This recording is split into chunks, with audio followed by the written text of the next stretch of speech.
So here we have the Ford Kuga ST line on a 19 plate. I'm going to start off by showing you around the outside of the car, and then we'll hop in and run through some controls on the inside. But from the outside, you can see it's a 5-door car with alloy wheels and tinted windows. Let's start off inside the boot and then work our way around the rest of the car from there. So the tailgate on this car will open electronically. You can either do that on the tailgate itself or using the button on the bottom of this key.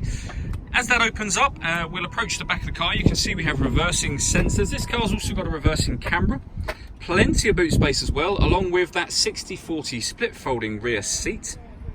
And then underneath this tray section, a space saver spare wheel. Okay, so we're just going to work our way back round to the front of the car and then we'll hop in and run through some controls on the inside. But now that we've done a full circle of it, you can see it's in excellent condition the whole way round. Just briefly before we climb in, I think it's well worth seeing the interior from this exterior point of view. There's plenty to run through on the dashboard, so let's hop in and we'll do that right now. Okay, now that we're inside the car, we're going to start with the dials. On the left-hand side, we have the rev counter, and on the right-hand side, the speedometer. In the middle, you can see the total miles for this car, which are 7,614. Above that, we have a digital readout for the speedometer currently. You can change the information that's displayed there for various different bits of fuel economy information, or you can have kind of 4 of the most important bits all on the screen at once, as you can see. To do that, you just use these buttons here, beneath which we've got cruise control and speed limiter. Over on the right hand side we have stereo controls. That button in the middle is the voice activation for your phone. So hit that button, ask it to dial anyone in your contacts list, and it will do that for you without you having to take your phone from your bag or pocket. That is of course once you paired the phone up, and that is done over on the touchscreen in the center. Hit connect to phone and then add phone. Search for your vehicle on your device and select it once it is found. And then just follow those instructions on screen from there. It's very easy to do. This car's also got satellite navigation. There's a full video showing how that works on both our website and our Facebook page. Go back to the home screen. When it comes to music, you have AM, FM and DAB radio, as well as a CD player. You can stream your music wirelessly via Bluetooth audio.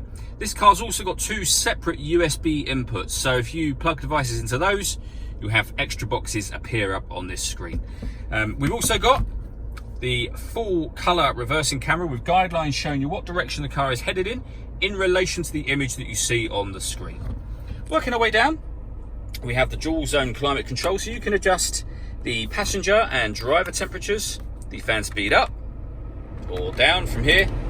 You can determine where you'd like the air to be distributed within the car. Once you're happy with those settings, that button turns the air conditioning, in this case, off or back on again. Or you can hit auto and the car will maintain those temperatures by taking full control of the fan speed for you. You can hear it doing that now. You can override that at any point in time you wish to.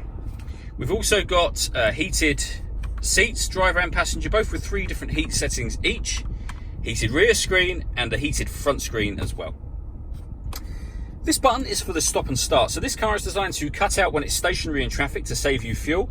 This button turns that system off. That one will open the tailgate from inside the car. That turns off or on the parking sensors. And this one will turn on the autonomous parking. Again, there's a video showing this working on our website and on our Facebook page. In fact, there's a couple of videos, one covering parallel parking and the other covering perpendicular park. This car is able to park itself, taking full control of the steering for you. All you have to do is change gear or accelerate and brake when the car asks you to. It's well worth checking out the video. A really great system.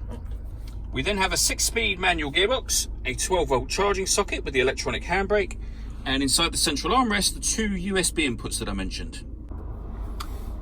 So the last thing I wanted to run through was the panoramic glass sunroof for this car. So first of all, there's a sunblind that opens up here.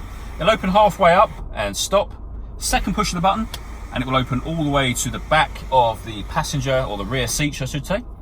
But this front section will also open as a proper sunroof. Separate button, give that a push, and that will open up for you. All that leaves me to say is thank you for taking the time to watch this video. If you'd like to come and see the car in person and have a test drive, please feel free to call any of our MJA sites. We'd love to hear from you soon.